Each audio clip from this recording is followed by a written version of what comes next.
glad to welcome you today to Kingdom Business Network. This is a network of people who come together to discuss matters business. We come to your house and we bring very exciting and interesting and well qualified and vast panels which will help you in the subject matters discussed. Today we are discussing about strategic approaches to real estate investments. And with me today are two gentlemen. We had them last week. On my immediate right is Mr. Mututa. Welcome, Mr. Mututa. Yes. And maybe you can introduce yourself. I'm Mr. Mututa Kisinga. I'm happy being here. KBN or KBN. Yes. Thank you very much, Mr. Mututa. Yes. And next to Mr. Mututa is Mr. Wambua. Mr. Wambua, welcome to this program this morning. Thank you, sir. Can you introduce yourself? My name is Joseph Wambua, CPA Joseph Wambua, and I'm happy today to be with you at Kingdom Business Network. Yes, I'm ready for discussion. Today we are discussing about what? Maybe we can Today, just break it down. What should the viewer expect this morning? Okay, today we'll deal with the strategic approaches on real estate investment. Yes. So if somebody is renting property and he wants to become an investor, today is a day that you can kick out that landlord and you become the landlord yourself. Sounds very exciting, because today we're going to hear from the experts themselves, and they will save you a lot of hassle, a lot of trouble, a lot of money, because these tips that we are giving you today will actually help you make good decisions to invest and get that investment that you've been dreaming of. And my immediate left is Enoch. Enoch, welcome to this program. You can introduce yourself. Thank you so much. Yes, my name is Enoch Chitonde Chijap, a man from Uganda living in Kenya. It's exciting because God is unfolding so many things in this good land of Kenya. And for the young people, when you read the Bible, it talks about a very famous man, Abraham, who was a very big landlord. You know, God gave him so much land. He promised him, and he had the land. So when you read that, some of those scriptures, we are so excited in our generation, and we are wondering how really can we also be like them? How can we imitate those patriarchs? How can we acquire this land? How can we live in a world of abundance? So when you talk about strategic approaches to real estate investment, I'm very excited. I'm a student. I am ready to learn, because I know even as I read the Bible, I don't just go and claim someone's land because it is written in scriptures. I will give you, you know. So I need to have the wisdom to acquiring the land. So I'm very excited, and I want to appreciate all the young people that have been following us, that have subscribed, that have given us good feedback. This is our day. You're getting from a renter to a savvy investor. This is so exciting, Bishop. Wonderful. This is exciting. Yes. From a renter to a savvy investor. Yes. This is our prayer for you. Yes. And we bring you these experts so that they can actually help you in the process of moving from a renter to becoming a savvy investor.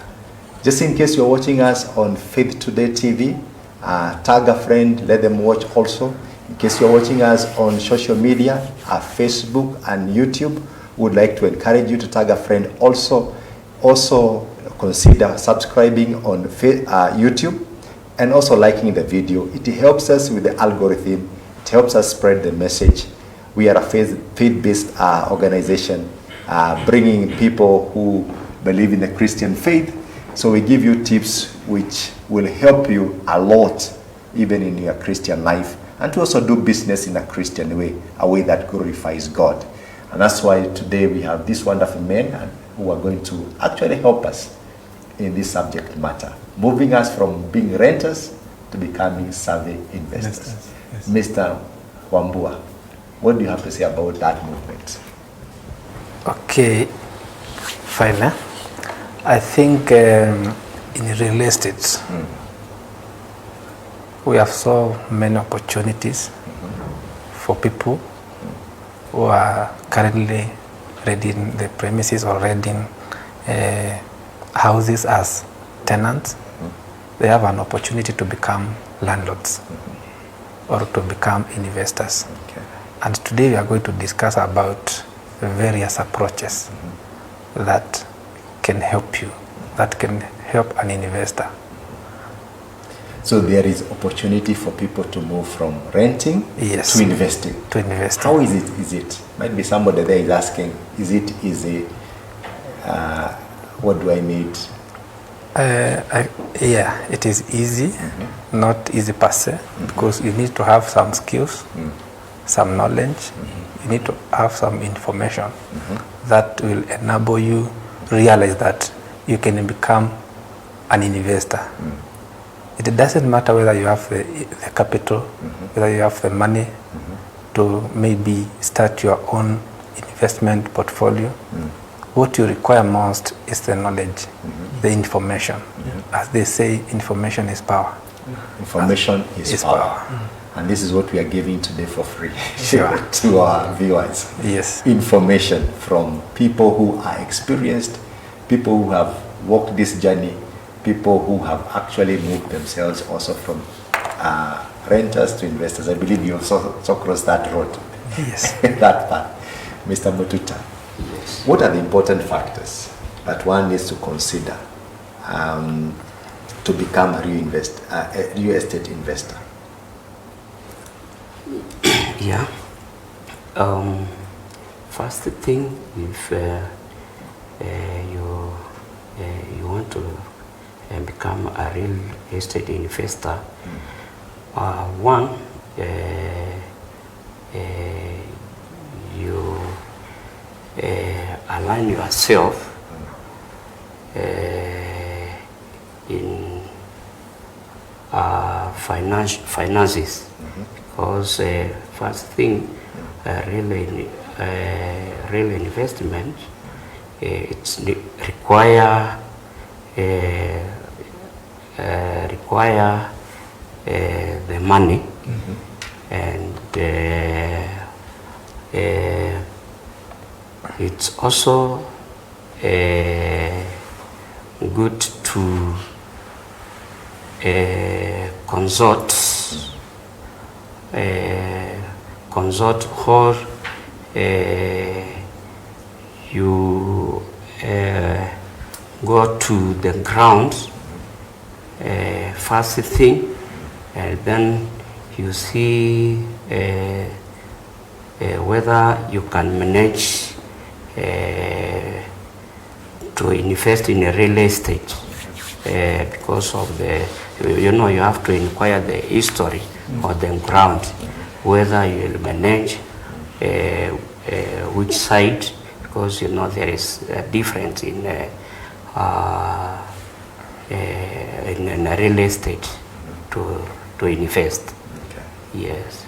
Mr. Wambua, what do you have to add on that? Okay. I think ideally what we need to tell our viewers is that we have different approaches, numerous approaches or strategies, or now you can transition from being a renter to a landlord or an investor, in other words. And today we will discuss about the commonly available approaches. Okay. Yeah.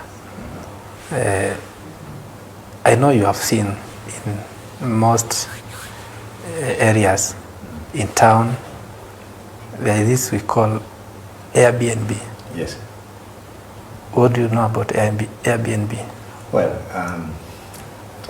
very interesting things Yes. are coming from Airbnb. Yes, yes. We know these are rental properties. People go and rent, and then they hire them out. They rent people out come and to sit travelers. there. Yeah. Yeah, you So do that's not what we you do hear. not own the property per se. You have no ownership rights, but you rent it from the rightful owner. Now you furnish, then you rent it out to the travelers. So that is also an approach. It's also a strategy that Let's take there. yeah. you've raised a very important point, that your first approach is you can actually go and rent somebody's property, Premises. turn it out into a money-making house. Yes. Call it house. Yeah. And we call it an Airbnb. Yeah. Take us through the process of Airbnb, because I also hear that you have to be registered somewhere, I don't know where. You have to look for customers and all that as one of the approaches. Okay. How do they operate? Okay, in Airbnb, mostly you find that those are like accommodation premises. They are rented out on short-term basis, specifically to the travelers. Maybe you've traveled to Mombasa. Nowadays, people maybe are moving away from lodgings. They are now sleeping or having accommodation Airbnb. Why? Because Airbnb, it has all the facilities that you may require. You can cook for yourself. You have hot showers. Ideally, it's like you are in your own house at home. You can manage your things there. So that is the advantage of Airbnb, whereby it is specifically for short-term rental basis. Yeah. You just rent maybe for a night out or for a week, targeting the travelers most of the time. And it has also its regulations, whereby you must be registered by the local government. That you've had so many instances of people killing each other, people conducting illegal businesses in those houses. So there are those regulations. Yeah.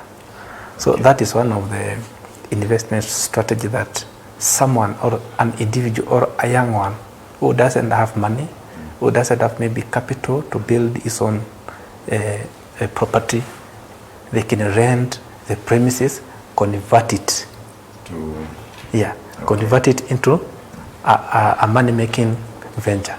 So the Airbnb are still staying on Airbnb. Yeah. Do people make good money in Airbnbs? Sure they do. Okay. You see, in Airbnb, in fact, the rates, the night rates are higher than the monthly rentals. The night rate? Night rates. So one night you might be collecting more than you pay a whole month for the same property? Sure. Okay. For an example, I want to give you an example. The cheapest one in town in Nairobi goes for about 5,000 at night or a day. Okay. Assuming that this house as the visitors, or what we call the people now who are renting out every day, every single day, for a whole month or for a year. But you find that now the income or the rental income earned in that whole year is much more than if that house was rented on a monthly basis. Yes. What about the maintenance of this Airbnb? Because I believe that if you have taken an Airbnb, if you own one, you have to take care of the laundry there, you have to take care of the cleaning, you have to manage the bookings, you have to manage the marketing. How do you go about all this? In fact, that is one of the risks that you should consider when you are you plan to own Airbnb, because you see now there is a turnover of visitors, of customers. Today you have someone who is maybe as a family. They will maybe stay there for a week. Next week you have people from abroad. So there is a turnover of visitors. So we expect the cost of maintenance to be high. Because some of those people do not know how to handle these appliances. You find that the breakages, the cost of maintenance, the cost of repairs is so high. And also, you see, like, it's a furnished house. So when you talk about a furnished house, it has everything. So you find that some of the furnitures will be broken, and you might not know who broke, which client. Or if no, the issue of stealing is not there. It's not that high because we have the CCTV cameras. We have the security guards at the gate. So the issue of theft is not that much, but the breakage. Okay. Yes. So So to keep on impressing. the cost of maintenance is so high, but also the returns are high. Okay. Yes. How do you mitigate against those costs of breakages? Okay, fine. What I can say about how you can reduce the exposure for the breakages is now when you are renting out or when someone is you want to rent that house to any customer. If you take what we call there's something we call inventory. There's that form whereby the customer fills. Will fill the inventory form showing the items that he found there, their conditions at the time of renting, and also when they are checking out. We also counter check whether these items have been broken, these items have been stolen, that kind of thing.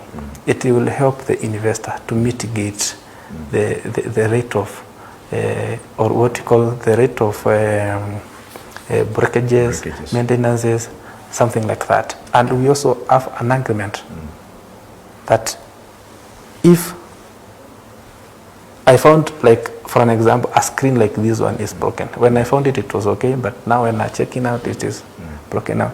There must be an agreement for compensation. Yeah. Okay. That is what should be done.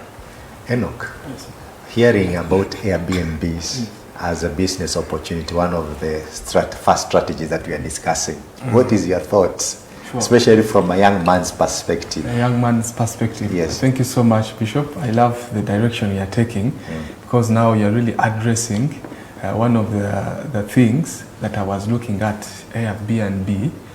You know, when you look at it, when I came to Kenya, I was looking for one. I have very many friends of mine who come from Uganda and they're interested in getting nice, fancy, you know, apartments or space to be for just a little while. So when you talk about that as an opportunity for us as the young people to venture into, I'm excited because, you know, when you look at the news today, they only talk about the bad side of Airbnb. They talk about the killings that happens, the bad stuff there. But I also know some people who have made good money out of Airbnb. So this discussion is really what the young people need. It's what we really need. And you being the people who have been managing properties for a long time, I'm sure you can pinpoint, identify these spaces for us, and then maybe we can invest, because that is now the gap, the challenge that we are getting. How are we identifying these spaces? Because, you know, there is so much opportunity in Kenya.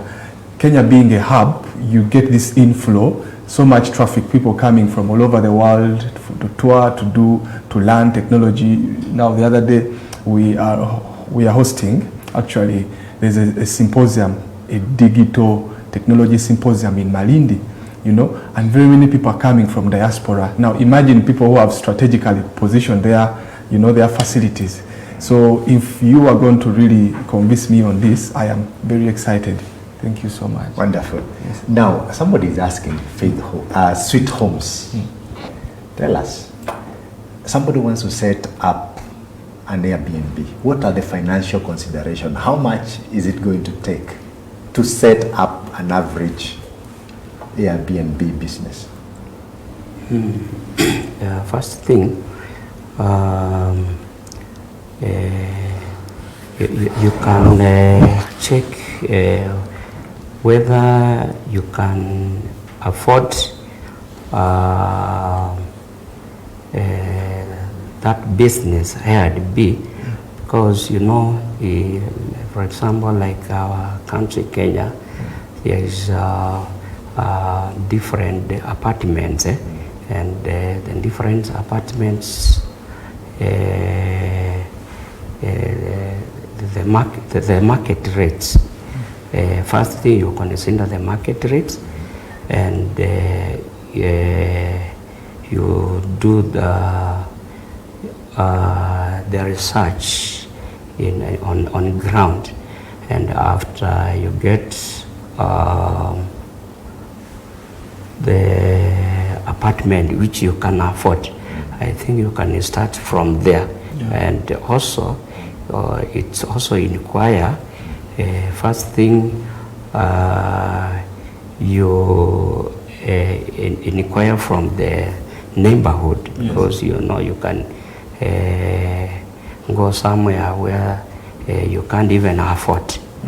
Yeah, so if, for example, you can have a small amount like 10,000, and then maybe the owner of that apartment is renting 5,000 example.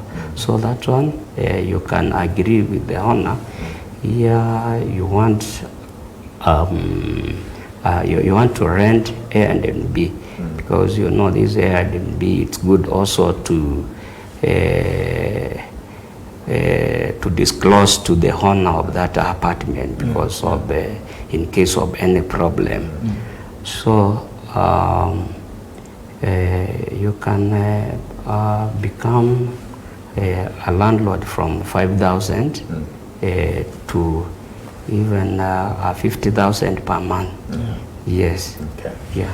So you're saying you can start from 5,000 to 50,000. That is the cost. But is it you call it cost, or is it the rent for that property? That's the rent of the rent. the unit. And of course, I believe One that unit. if you take a very low end, then you'll struggle in the quality of customers that you attract. If you go higher end, then you might also be able to attract the likes of the investors who are coming to Malindi. And as he mentioned, isn't it? Yes, So, yes, so, yes. so the cost then would be, one is the cost of the rental property. The second cost would be the cost of Furnishing. That includes the equipment, the TVs, and the rest of it. Is there any other cost? Yeah. Licensing and all that? Licensing, sure. What else? What else is another Because cost consideration? in NB, those are the people in business. Yes. They are not like the people in residential. Yeah. Because these are the people serving business people, serving visitors, serving travelers.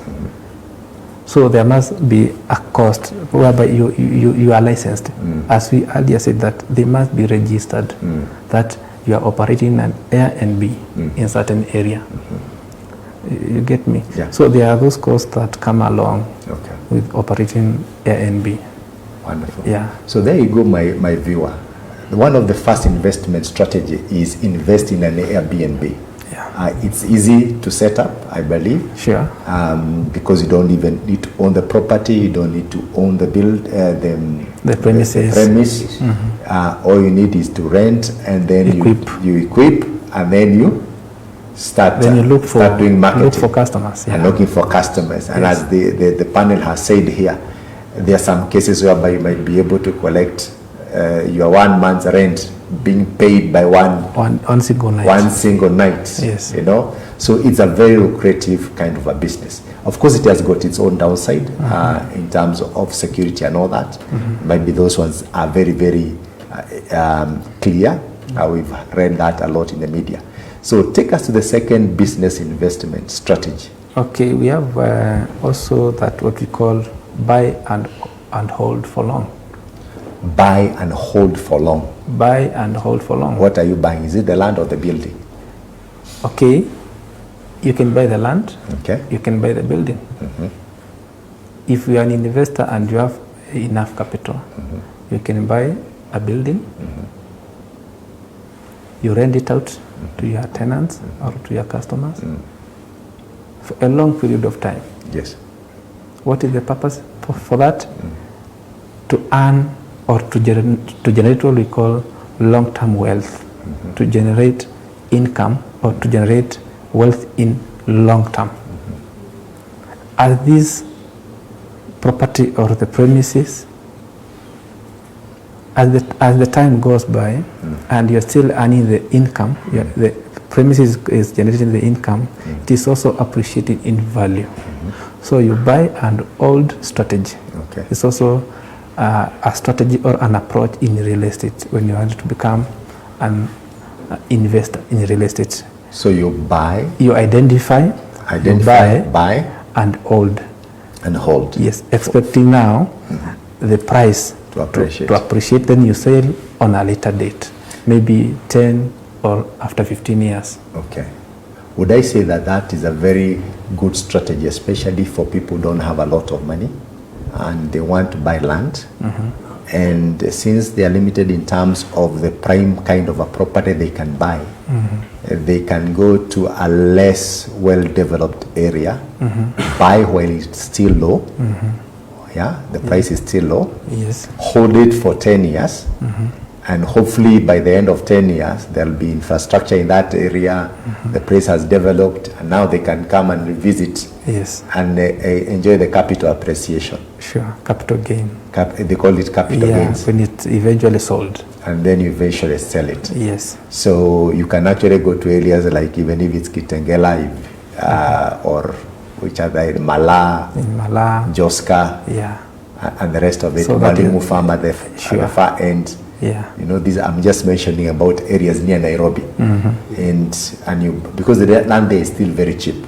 Because if you are to think about buying land, may say in the CBD, you can't afford it. Yeah. You know, but the further away you go outside the main cities, whether you're in Nakuru, you go further away the main city. Eventually, I believe the city will still catch up with those areas, because like if you look at the development in Nairobi.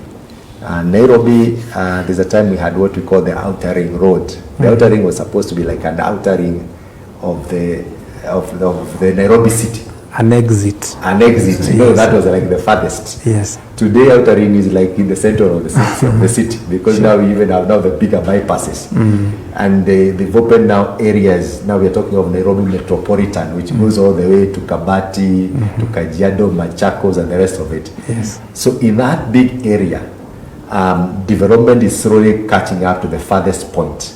So you can assume somebody who went to the farthest point at that time, today is now enjoying, because infrastructure is now catching up with him. Development is catching up in those remote areas, so-called remote areas then. Yes. Is that what you're talking about? That is what I'm saying. Okay. You buy with an objective of selling Okay. later, Later. when the property has now appreciated in value. Okay. And as you own this property, it has also been generating some income for you. Maybe you have leased to someone who is maybe doing farming. You've also put up like some permanent structures there. As you wait for the property to appreciate in value, then sell later on. Yes. So that is also a strategy. Okay. Yeah, it's a strategy in real estate when you want to become an investor. We'll take one question from Enoch before we take a short break. And then after that question, we'll get to how do you go about identifying that land and the due diligences and the steps that you need to take to ensure that you actually get what you want. Yes. You know? Yeah. So Enoch, what is your thought about buy and hold? Well, thank you so much, Bishop. I'm enjoying the discussion because it is really guiding me rightly, because it started with the low end or the baseline, where one can start with maybe Airbnb, which is very affordable. Then when a young man has accumulated enough wealth, then you can think of buying the bigger properties, and then you hold, let it appreciate, and then later on sell out. So I'm excited to see that process coming through, because my mentor, Bishop Peter, always says that small things grow. So you have to start somewhere. So you've showed me where to start. The next step is now, after accumulating enough, I can now invest and then hold. You know, because there's that instant money that you require, but then there's that money that you wait for after some time, which is really sweet. So my question is, the other day we were exploring some plots of land in Kitengela with Minister Mtuta here is having some land. So my question is it only Kitengela? Do you have more other properties, and what can someone start with? What is available? Because after getting the strategy, I'll be excited to know what I can start with. So talking so much price conscious Absolutely. customer. Yeah? Yes. Okay. You can. Okay. In the land where you want to start to buy a land, first thing,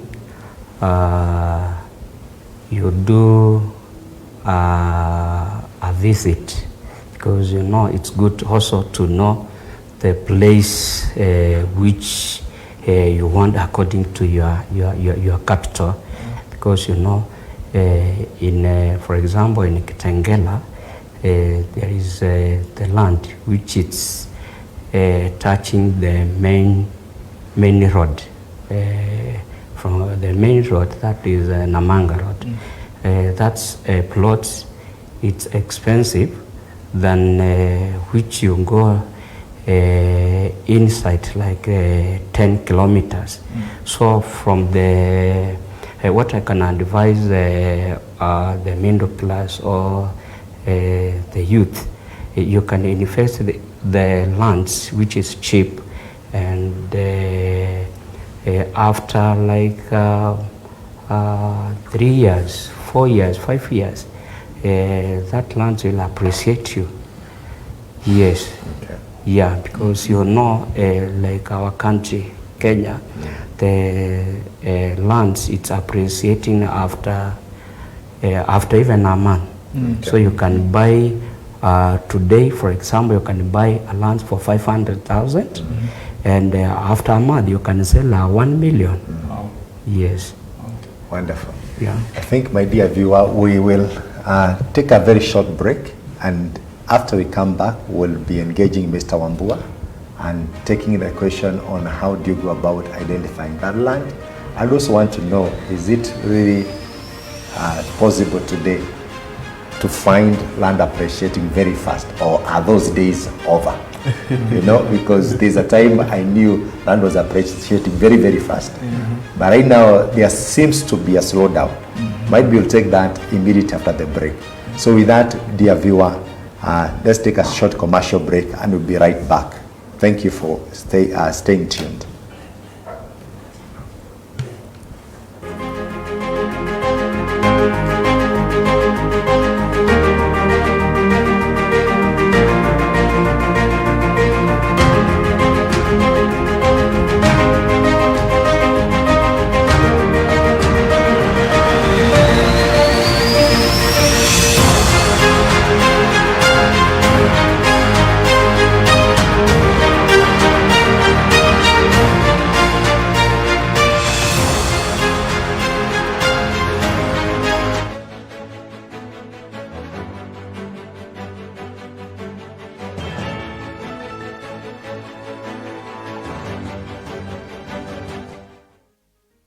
Faith Today TV is here to make your brand outstanding. Worry not on where to advertise your business or your product. Call us on 0114 777. I'm so excited about my new book, My Times and Seasons. Well, this is a very impactful book that I wrote, and it took me several years just to come up with this book. And basically it's about my personal story, you know, from bringing up, growing up, you know, career, business, family, misfortunes, challenges, losses, recovery, restoration. I mean, so much that I have been able to cover in this book. And I want to encourage you to get a copy. You can call that number, you can send a message, and even if you're not in Nairobi, we can ship it to you and we can send it to you wherever you are. And I have no doubt this book is a life-changing book. The other day somebody told me they bought for somebody bought for her sister, and when the sister read this book, My Times and Seasons, she actually was crying. She was saying, pray for me. I want to come to the Lord. I want God to change my life. It was such an inspiration for them. And I want to encourage you, get a copy today and call that number, send a message, and I will be able to send you this book. I'm sure this book will be a blessing to you and to somebody. Very impactful, life-changing, about my story. God has, how God has used my life, changed my life, restoring my life. God bless you as you get a copy of My Times and Seasons. Asante and God bless. Mountain Moving Faith. This is my latest book. And if you want to learn how you can move mountains, life has many mountains. While this journey, you will encounter mountains and you wonder, how can I move mountains? This is a book to read. And it took me time to research, to pray, and to wait on God and look at the scriptures and what Jesus talked about moving mountains. And this book is quite a story, it's quite an inspiration. It is quite something that will change your life. So order your copy today. We can send it to you wherever you are in this country. We will be able to send this book to you on Mountain Moving Faith. Call that number or send a message and our team will be able to ship it to you wherever you are. There's a book to read. You can also buy for your friend, for a family as a gift. And I have no doubt they will thank you and that they will be always thankful for what you have done for them. So God bless you as you read this book, Mountain Moving Faith. I wrote a book, a powerful book, that is 7 Keys to Success. All of us want to succeed.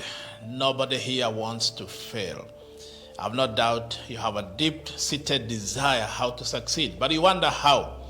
There are principles in this book. I call them keys. There are 7 of them that I have elaborated, that I have discussed in this book, and I have no doubt when you read this book, well, you will succeed. Many people have read it and they have come. The other day I met somebody who told me, well, I read your 7 keys to success and I've been teaching from that book. Actually, she's a pastor and she told me, well, I actually bought several, I have given to my leaders, to my people. You can use it also for teaching and even blessing other people in your family, church, and friends, even your place of work. 7 keys to success. I have no doubt when you read this book, you will succeed. Failure is not your place to be. You can be successful by reading 7 keys to success. Call that number, send a message, and we will respond to you and send you a copy of this book. God bless you and see you soon.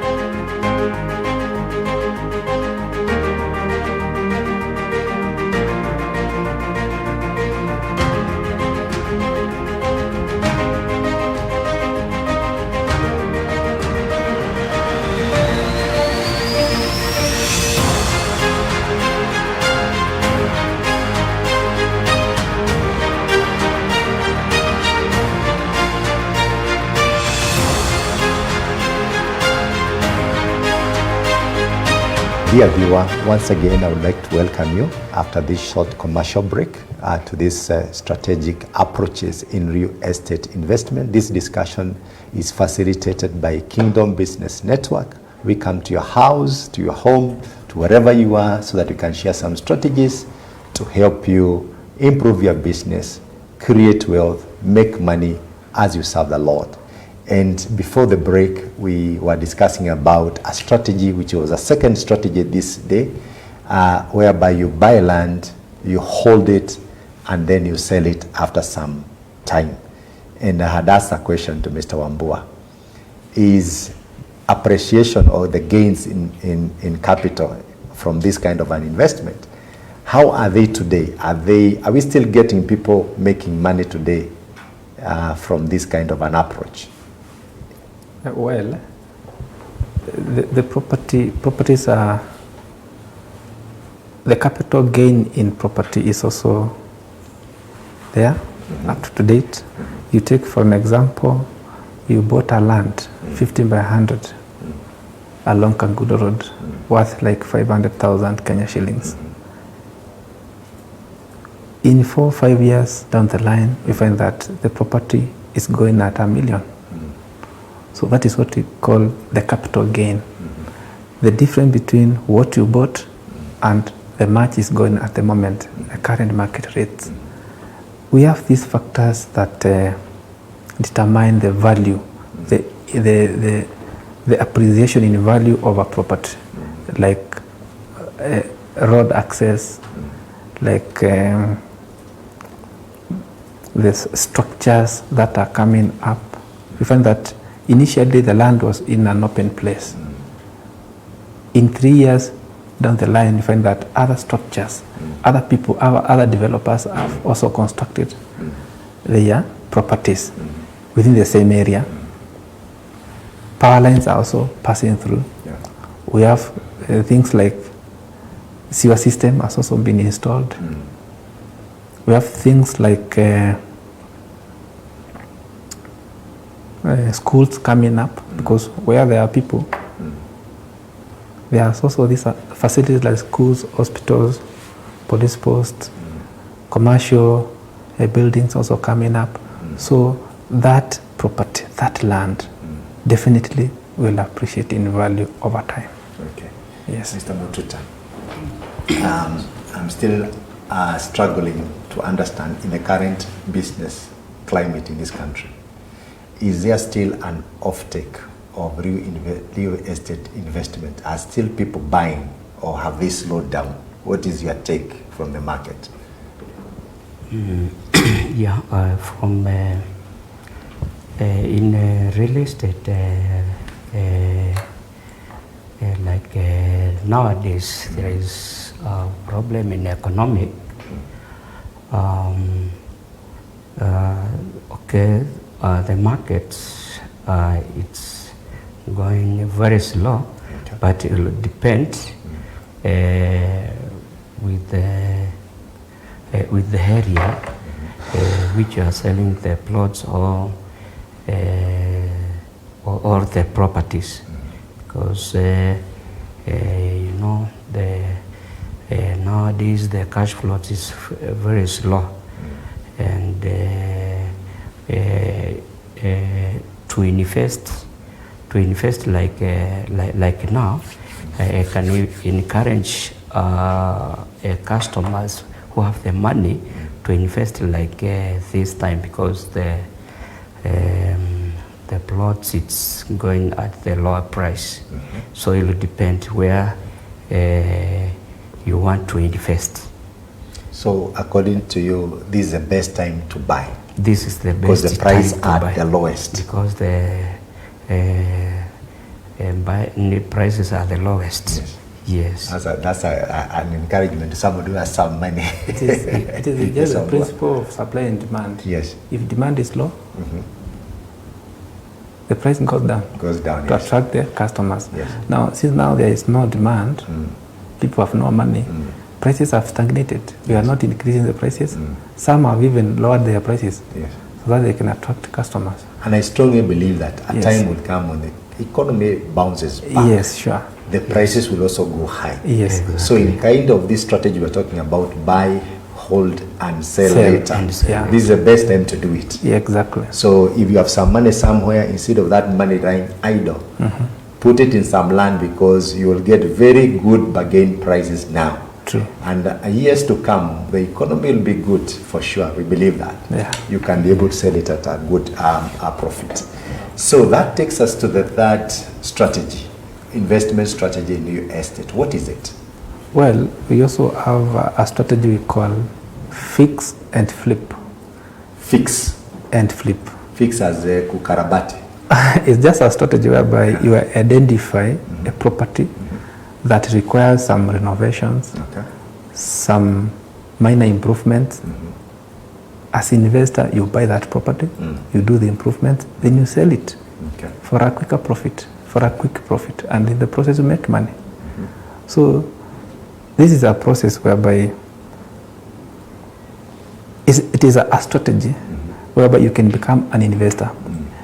Your work is just to identify the property that need renovations, that are, maybe we can say they are underpriced.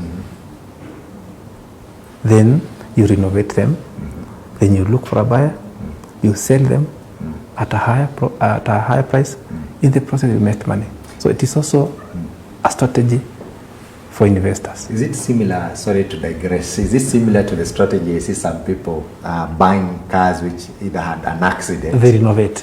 they They repair them. and then they sell it? That is it. So the That same is a in strategy. now housing, you can also Exactly. do the same. You can do the same. How do you identify this property? Is it because there are people who have been unable to repay the might be loans they had, or how do you identify? It is very easy to identify. Like for an example, there are those people who sell on distress. Distress, Maybe yes. you had obtained a credit facility from the bank and you are no longer, you are not able to service the loan. So you get the property is being sold at a first value. So as an investor, what do? You buy, you renovate, you make some changes here and there. Maybe you can improve the premises, then sell it. You are not buying specifically for you to generate income over the period, but you are selling, you are buying with an objective of selling after renovations. Okay. So it's also a strategy in investment. Now, still on that, Yeah. and I'm thinking about property under distress. These Yeah. are properties which are owned by banks, That is it. and they are sold in auctions. Yes. Maybe you can tell the viewer, what are the things that you need to be aware of before you buy such properties? What should be your due diligence? What are the pitfalls you need to avoid? You know, because some of them are embroiled in court cases, never ending. I mean, maybe you can guide us or Okay. shed some light on that. Yeah, it's a good question. One, you need to do your homework very well. You need to do what you call due diligence. You get to know the history of the property you are buying. Is this property generating the expected income? Okay. Because if you are an investor, if you are a business person, we assume you are buying so that this property can generate you income. So you need to do your due diligence to know the expected return on investment. You get me? So if now the returns cannot align with your financial objective, I think you should not buy that. You should not indulge yourself into such a venture, because in the long run, now the lenders, the bank who give you the money, if you are not able to service your debt, they will come for it. Okay. So it's also good to make sure that you know the history of the market, what we call the market condition in that area, in that certain industry you are venturing into. And also make sure that you do not stretch yourself, you do not overborrow.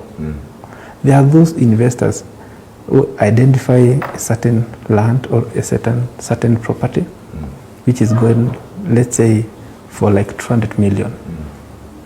You get a valuer, then you tell him, value this property at 300 million.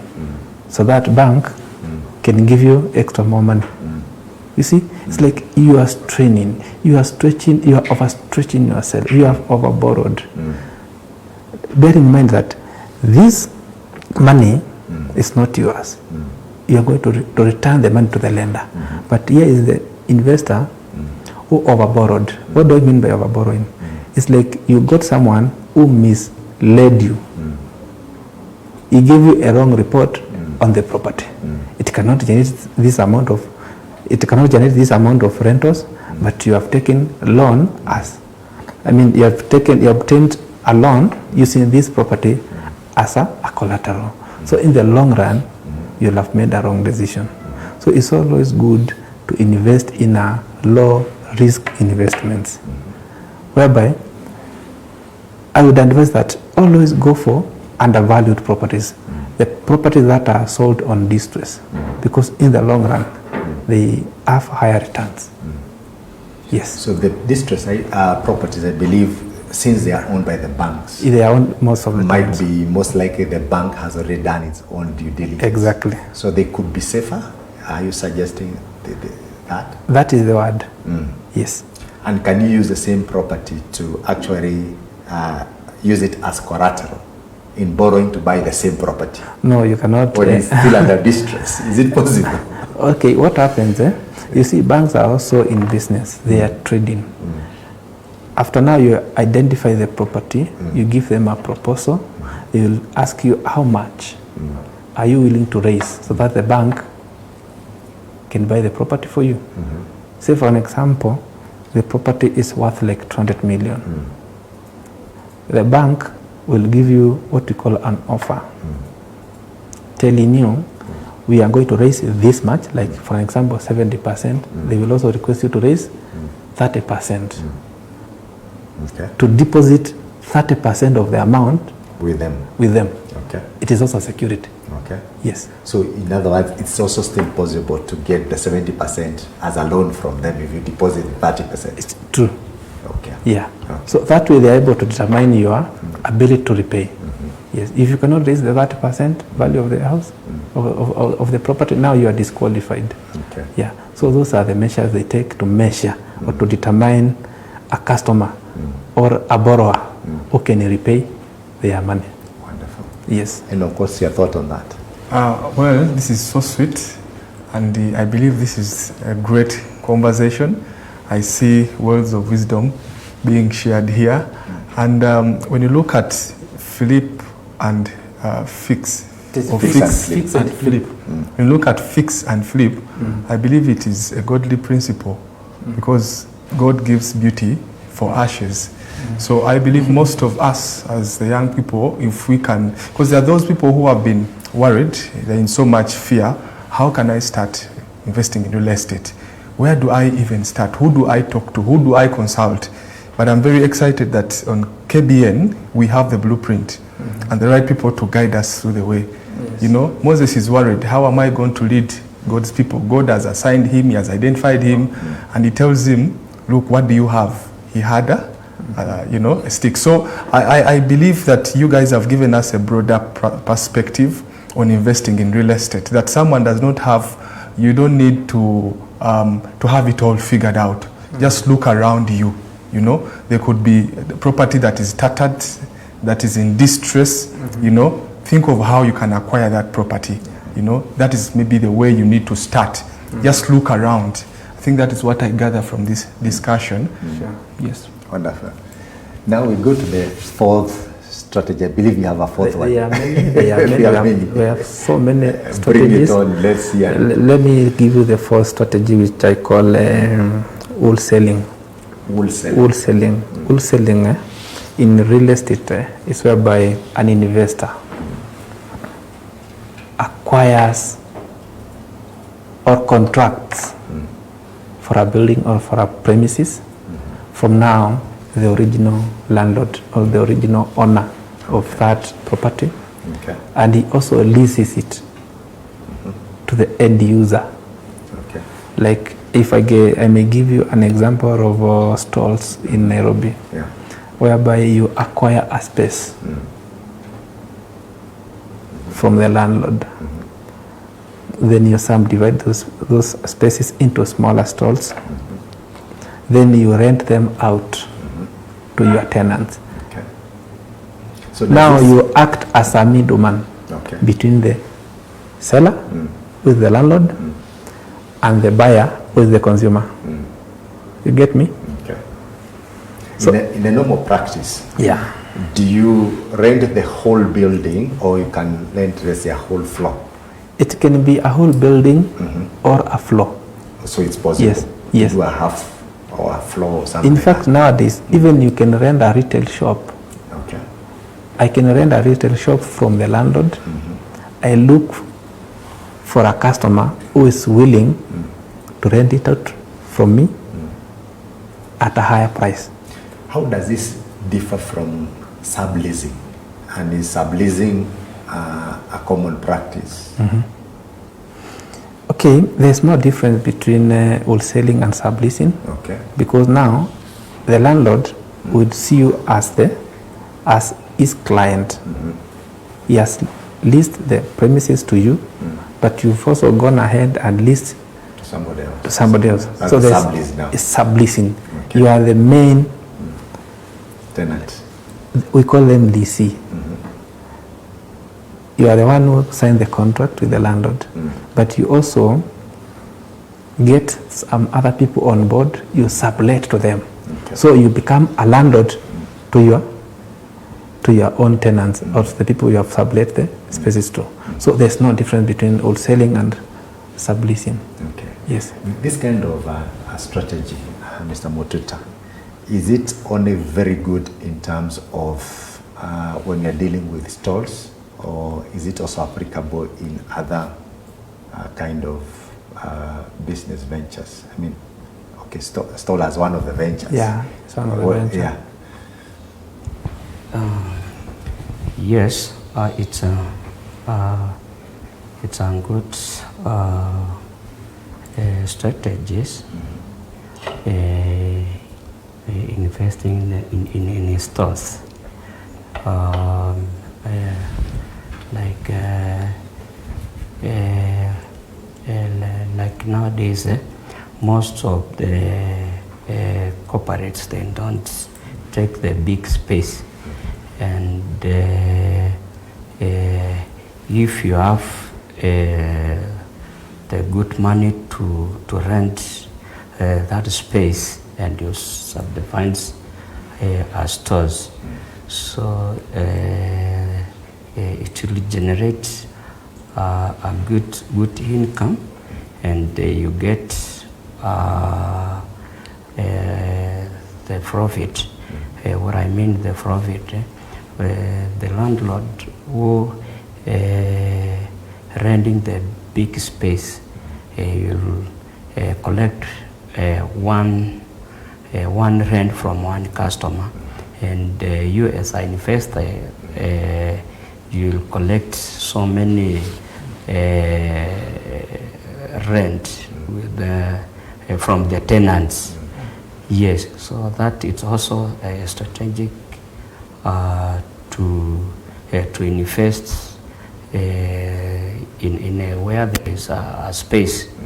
Yes. Okay. Yes. Mr. Wambua, do you think there's a very big risk in this kind of a venture, in that you as a person who has leased from the owner, you lease, let's say, 1,000 square, is it, I don't know what 1,000 square feet is too little, for argument's sake, 1,000 square feet, and you have to pay him for that amount of money that you have agreed. Yet when you sublease or you divide this into stores or whatever business is going to take place there, whether it is occupied or not, you have to pay the main guy. Yes, yes. So it's like there's a transference of risk to you. It's true. So is this a good venture, or how do you mitigate against losses that you could incur? Okay, ideally, we should not stick our mind into land, property, or buildings alone. You can think of a car hire. You own a car hire company, whereby I'm a driver. I'll come to you, I register my details with you, I take a car from you, from your company, then I'll go to the market now to look for the customers.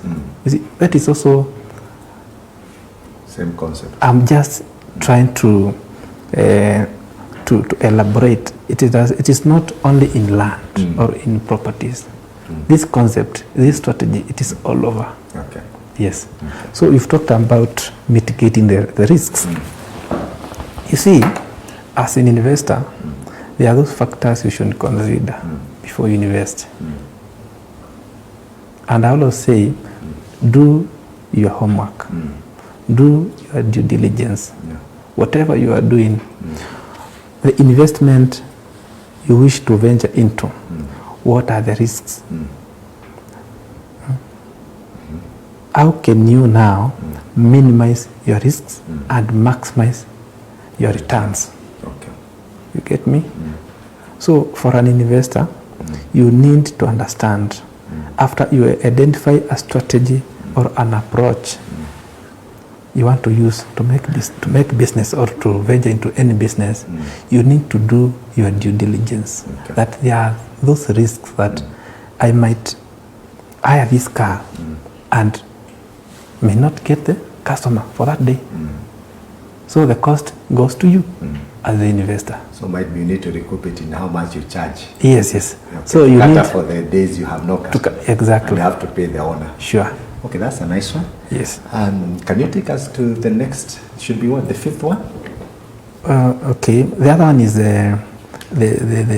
another approach or investment strategy is the commercial real estate. Commercial. It is whereby you acquire and manage the properties so that it can generate you income. So you acquire a commercial property. Not even a property, but since we are talking about real estate, Yes. let's now concentrate with properties. Okay. Whereby you acquire a property, be it a land, be it an office block, be it a commercial, what we call industrial structures that you acquire. So it becomes yours. It becomes yours. 100%. Okay. Yes, 100%. You have the ownership rights. Then you manage it. What when I talk about management, is whereby, assuming now it is a commercial building like a mall. You have built or you have acquired, you've purchased it from somebody, from the developer. Now you can manage it. You can give it to the property managers who bring the tenants on board. You see? Now, in the long run, this property will give you what we call long-term wealth. It is a wealth-creating tool. So that is another strategy when you want to become an investor in real estate. So you acquire, you manage, it generates income for you. Generates income for you. Yes. And of course, your thought on this. Well, I am really excited about these approaches because you guys have really dissected the premise of real estate. When you look at it, nobody at this level, no one should be shy, no one should be timid to invest in real estate. We have actually a clear plan, a roadmap to invest in real estate. And for the young people, we are so excited, to know that you just have to start. As long as you have the right intel, the right information, and the right people, advisors to help you along the journey. You guys are, I think you are experts in this industry, and what I can do is to call upon the young people. It doesn't matter how much you have, but if you have it in mind that real estate is the way to go, I think you just have to start. When you look at it, yes, there could be risks because some of us, what takes us back or holds us, it could be the risks. We are thinking about risks. We are thinking about failure, and that is not our place. As a believer, you have to think positive. And with positivity comes so many benefits. Maybe what they need to know, when you engage such experts, you are able to know that if the benefits of the venture you are entering into are outweighing the risks, I think that's a good way. It's a good way to to get into real estate. But when you find out that the risks are outweighing the benefits, maybe that is when you can think to back down. But before then, you don't have to stop. You just have to really give it a try. I think real estate is something that we can give a try, more so this year of breaking barriers, all barriers actually.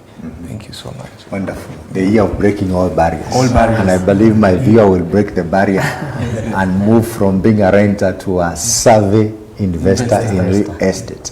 Yes. As we plan to close down the program this day, maybe there's a viewer there who has listened to the 5 strategies that you've given, and he's struggling on how he can decide what's the right fit for them. Which one should they start with? What's the right fit? What is the right strategy for them? What would be the guidelines in determining that? Okay, if I may take on that, they are called tactics. Tactics that you use or that you can apply in real estate investment. Okay. They are numerous. We have just to mention a few of them. One is to do due diligence on any kind of venture. You must do your homework. You must get a history of any kind of venture. If, for an example, it's a property you want to buy for commercial purposes, one, you need to know the what we call the structural plan of that premises. Does it comply with the requirements? And also, what is the occupancy level of that property? Because ideally, we tend to determine the value of any property depending on the amount of income, the returns to the investor. So you need to do your diligence to determine this kind of investment.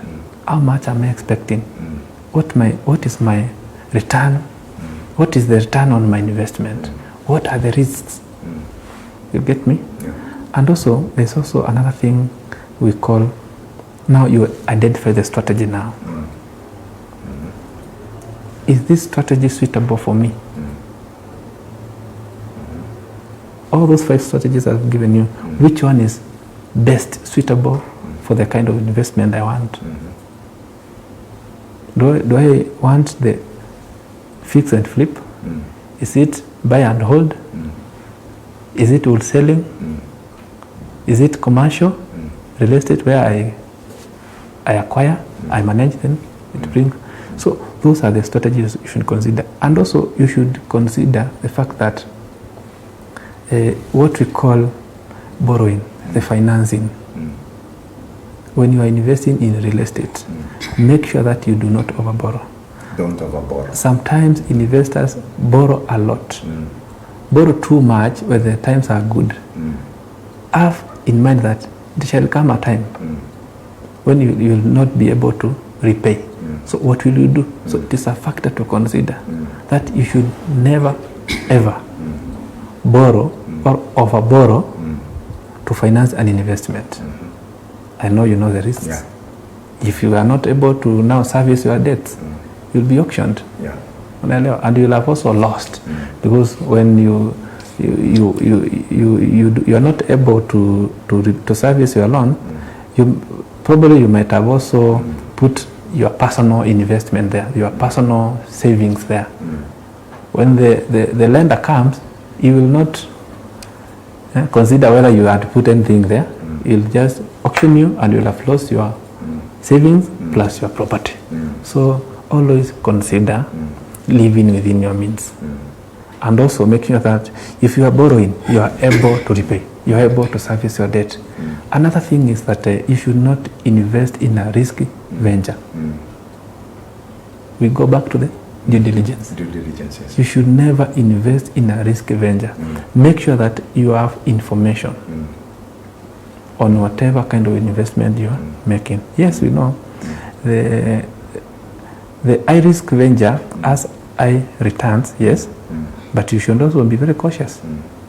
You might venture to a very risky venture which might not bring the high returns. The high returns, yes. You understand?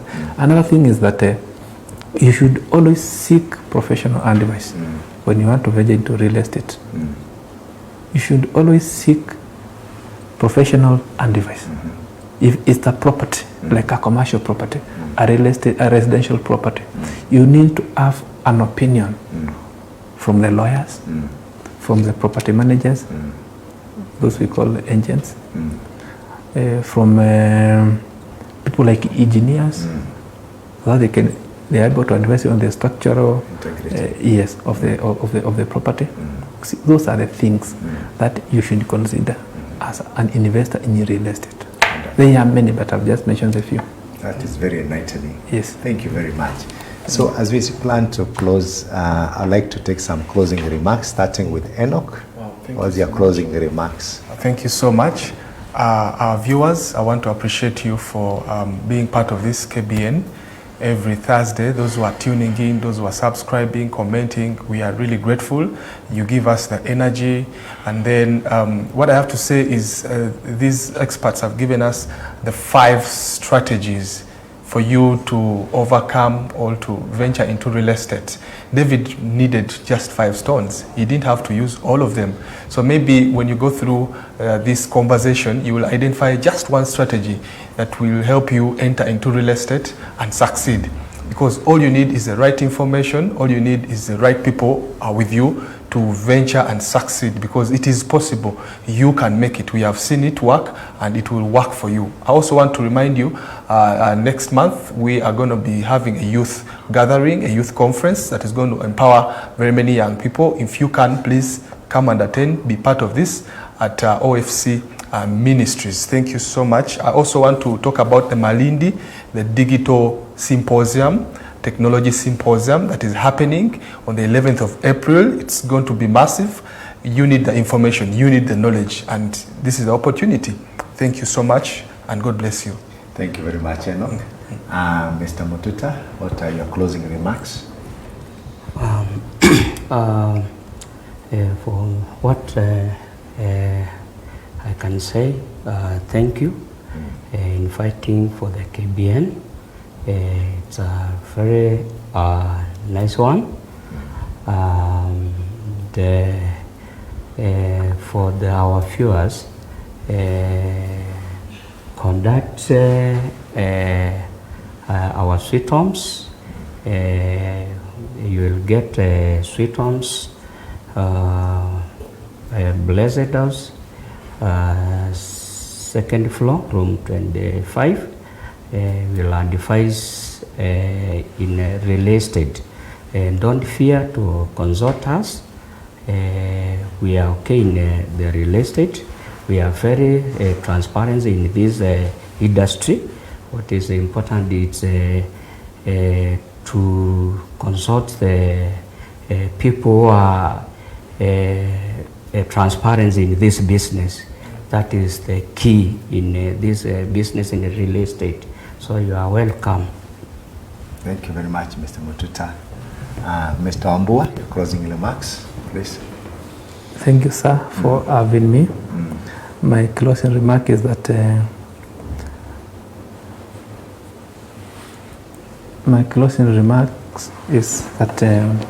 as a real estate investor, you need to be flexible. You need to be always informed. You need also to be focused on the strategy, investment strategy that you take, and always be able to adjust based on the market conditions and your personal circumstances. Sweet Homes Management Limited, we are located at Blessed House, which is along Super Highway, Thika Road, on room number 25, second floor. Thank you so much for having us. So thank you very much, our viewers, for this wonderful session that we've had with Sweet Homes. Thank you very much, Sweet Homes directors and management, for the discussion that you've helped us with. The tips were very inspiring. I believe that somebody somewhere is going to move from being a renter to a savvy investor. Keep on being tuned to these programs. We'll keep on bringing you experts, and whatever your passion is, whatever line of business you are in, we'll make sure that we'll bring an expert who's going to inspire you. Tag a friend, let them know that Kingdom Business Network is here to help you create wealth, to help you in your business, to help you solve the challenges that you're facing on a day-to-day basis.